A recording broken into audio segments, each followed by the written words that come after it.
এক সুদূর জনপদে, যেখানে ছিল দিগন্ত বিস্তৃত সবুজ প্রান্তর আর পাহাড়ের সারি। সেখানে বাস করতেন ইব্রাহিম, এক দয়ালু ও খোদাভীরু যুবক, যার হৃদয়ে ছিল সৃষ্টির প্রতি অগাধ ভালোবাসা। তার দিন কাটত আল্লাহর ইবাদতে, আর বাকি সময় তিনি ব্যয় করতেন আর্তমানবতার সেবায়।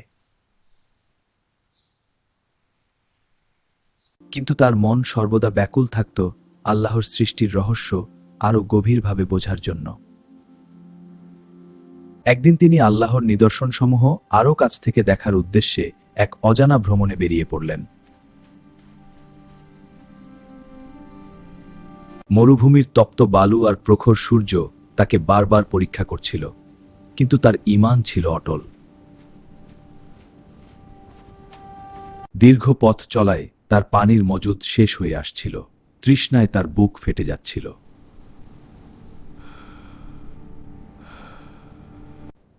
ক্লান্ত শরীরেও তিনি এগিয়ে চললেন, জানতেন যে ধৈর্যের ফল অবশ্যই মধুর হবে।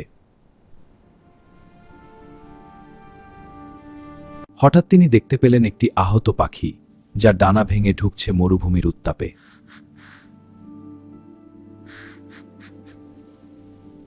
ইব্রাহিম দ্বিধায় পড়লেন, এই সামান্য পানি দিয়ে কি তিনি নিজের তৃষ্ণা মেটাবেন, নাকি এই অসহায় পাখিটিকে বাঁচাবেন? সৃষ্টির সেবাতেই স্রষ্টার তুষ্টি ভেবে তিনি নিজের শেষ পানিটুকু পাখিটিকে দিয়ে দিলেন।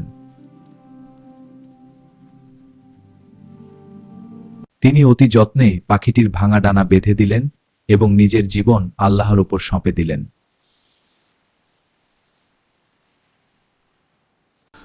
যখন তিনি প্রায় জ্ঞান হারানোর পথে, তখনই অলৌকিকভাবে দূরে এক সবুজ মরুদ্যানে দেখা মিলল।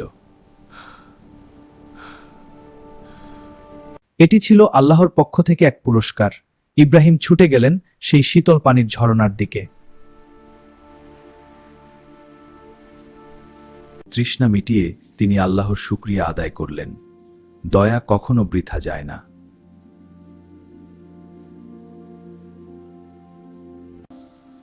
মরুদ্যানের ছায়ায় ইব্রাহিম ও তার ছোট্ট সাথী পাখিটি নতুন জীবন ফিরে পেল। হঠাৎ একদিন ঝর্ণার পানি ঘোলা হতে শুরু করল। ইব্রাহিম বুঝলেন সামনে নতুন কোনো বিপদ।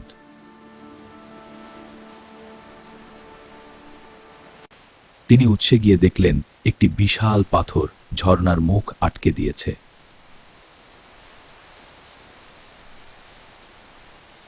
তিনি পাথরটি সরানোর আপ্রাণ চেষ্টা করলেন, কিন্তু একা তার পক্ষে তা অসম্ভব ছিল।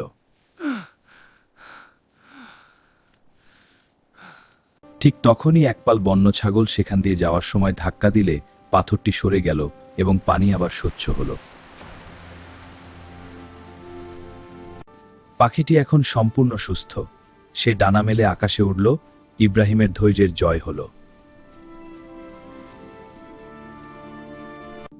পাখিটিকে অনুসরণ করো, সে তোমাকে তোমার আসল গন্তব্যে নিয়ে যাবে।